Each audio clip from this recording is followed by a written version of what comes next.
Gidagsang sa 897 ka mga residente sa Barangay Puntot, Cagayan de Oro City ang ginala nga People's Day sa lokal nga gobyerno sa ilang barangay Lunes sa buntag, Septyembre 8, 2025. Nga usa ka programa sa pagserbisyo ngadto sa katawhan. Natagamtaman sa mga residente ang libreng check-up, tambal, bugas, wheelchair o pagtubag sa inquiry kabahin sa scholarship, job application, late birth registration, renewal sa business permit o uban pa. Busad ako ang pagpasalamat sa mga naka-benepisyong residente. Nangunay mismo sa aktibidad si Mayor Clarex Uy.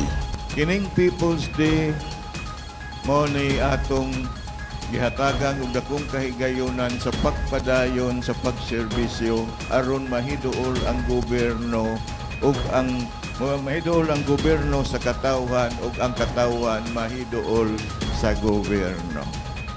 Kauban ni Uy ang lokal o barangay officials. Kay dili nako kinaiya kalipay nga ako ang inyong serbisyohan. Ako ang mo serbisyo kaninyo.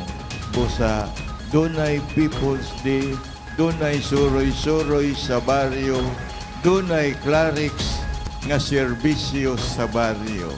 Tanan gihatag na sa mga katawhan aron mahibalik ang paglaom ug ang pagsalig sa katawhan sa gobyerno nga adunay sila'y madampan, mahangyuan, mapangayuan ug tabang sa panahon ang katawhan nga adunay gikinahanglan.